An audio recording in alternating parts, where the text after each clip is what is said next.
Bonjour, c'est François Quérel, je suis directeur de la rédaction de The Media Leader et je vais vous raconter l'actu des médias de la semaine en 10 minutes chrono, ici depuis Monaco, à l'occasion du One-to-One Retail e-commerce. À suivre deux invités, François-Xavier Leray, le patron de The Trade Desk en France, l'une des plus grandes plateformes publicitaires au monde, et Estelle de Cré-Ravez, Managing Director France de la tech Criteo. Avant de démarrer, je voulais vous parler de notre événement The Future Video Paris. C'est le 9 avril au Pathé Palace à Paris. Une journée entière dédiée au streaming, à la pub vidéo ou encore à la création avec des invités de renom. Un événement donc qui aura lieu de 9h à 16h30. Réservez donc votre journée et rendez-vous sur adontierevents.fr et sur le site de The Media Leader pour connaître le programme détaillé. C'est un nouveau coup de théâtre dans l'audiovisuel et le mercato de la semaine. Régis Ravanas, l'actuel patron des activités audio du groupe M6 et notamment de RTL, RTL2 et Fun Radio, va quitter ses fonctions pour rejoindre RMC BFM en tant que directeur général. Un mouvement stratégique pour la filiale du groupe CMA-CGM et un retour du duo qu'il formait avec Nicolas Taverneau qui va quand même conserver la présidence de RMC BFM et la vice-présidence de CMA Média. En 2019, c'est Nicolas Taverneau qui avait déjà recruté Régis Ravanas pour prendre la direction de RTL après son passage chez TF1.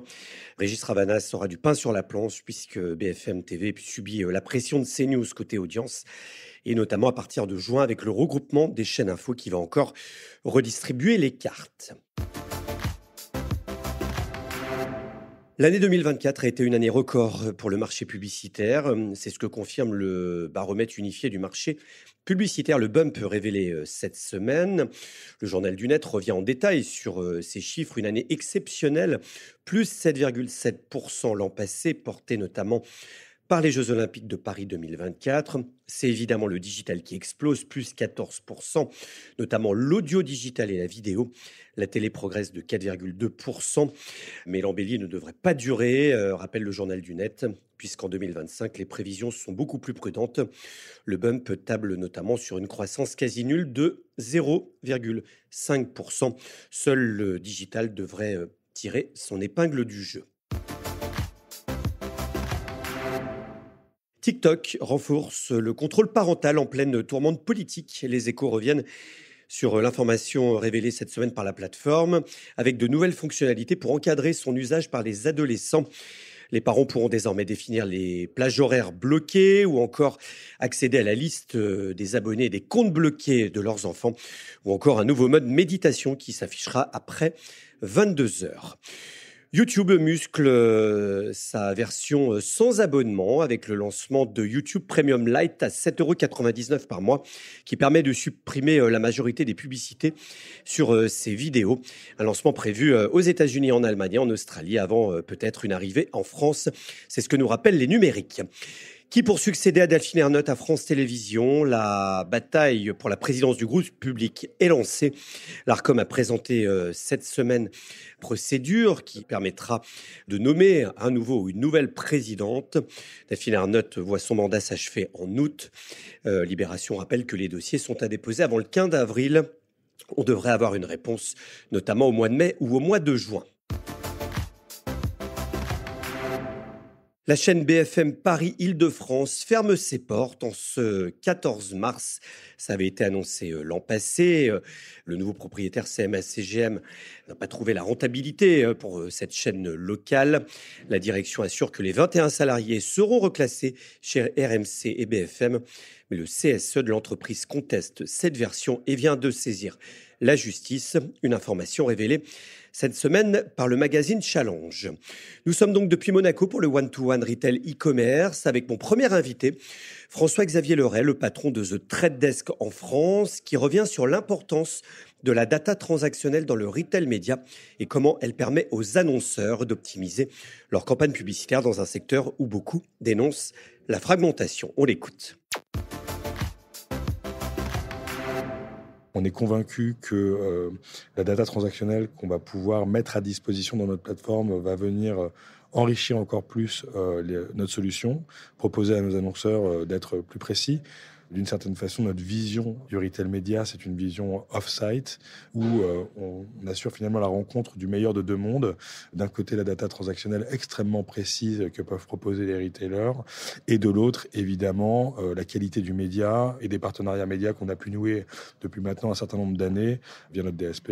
Et donc, d'être en mesure de pouvoir proposer des plans médias on va dire, sur un inventaire de grande qualité Open Internet Premium, enrichi par de la data transactionnelle, selon nous, est une proposition de valeur extrêmement forte et qui vient apporter des réponses concrètes aux problématiques des annonceurs. Ça passe par des deals, des accords avec ces retailers. Vous en êtes où aujourd'hui ?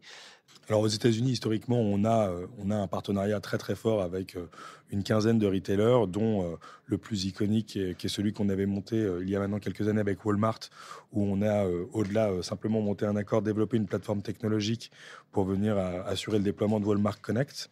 On n'a pas répliqué ce modèle-là encore avec d'autres partenaires en dehors des États-Unis. En revanche, effectivement, on a noué un certain nombre d'accords avec des acteurs également locaux en France, aussi bien dans la grande distribution que des acteurs plutôt pure players.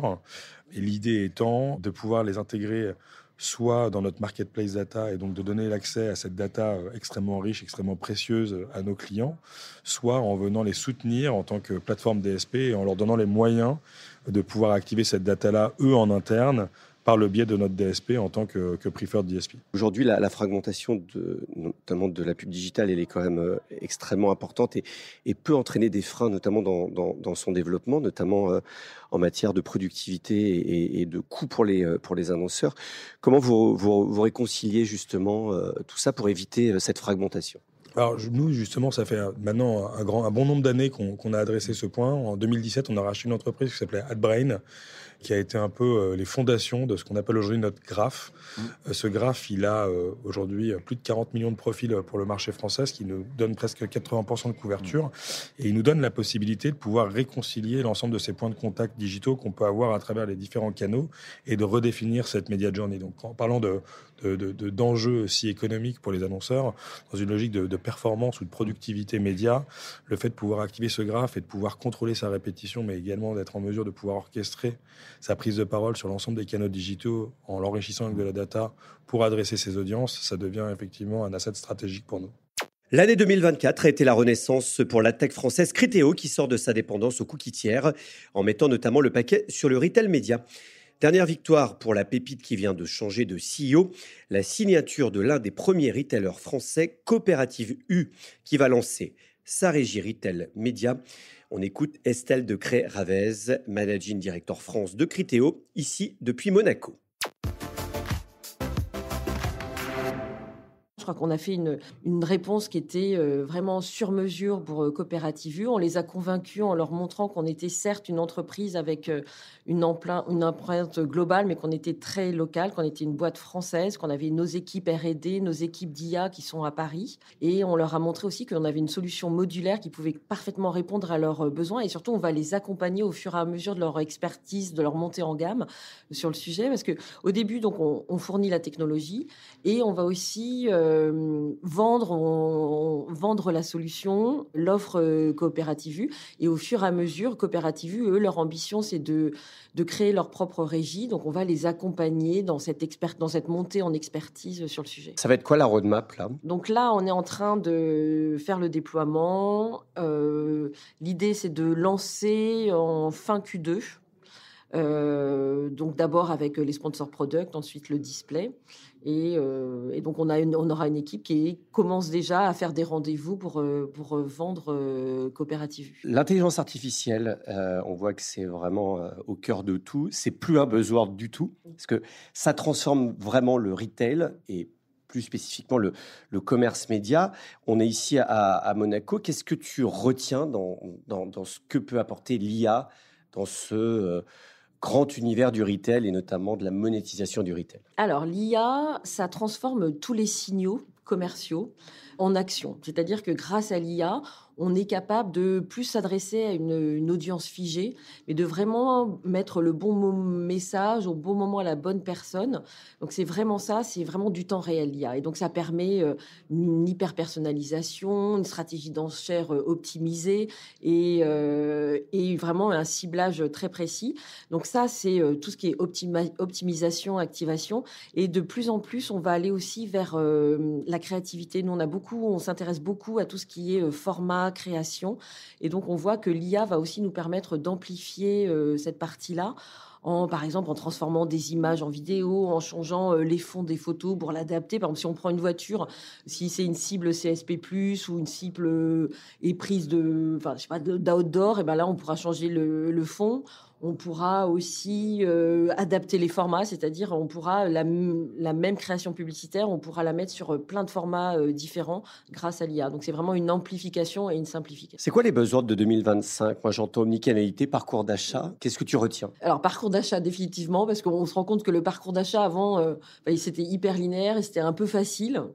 C'était une pub, un clic, un achat. Là, on se rend compte que c'est Marc Fischli là, de Criteo qui emploie l'image du plat de spaghettis, c'est-à-dire que le parcours d'achat est complètement enchevêtré. Donc, il faut plus avoir une stratégie en silo. On peut pas se dire je vais faire telle activation. Il faut vraiment avoir une vision globale, une stratégie digitale globale. Et donc l'omnicanalité hyper important. Et je pense aussi la simplification. Voilà, c'est la fin de cet épisode enregistré ici depuis Monaco à l'occasion du One-to-One Retail e-commerce. Merci encore à notre partenaire Audion qui nous permet de propulser ce podcast 100% Media Week chaque semaine. N'oubliez pas de vous abonner sur toutes les plateformes d'écoute comme Spotify, Apple Podcasts, Deezer ou encore Amazon Music afin de recevoir le prochain épisode mis en ligne le vendredi à partir de 6h.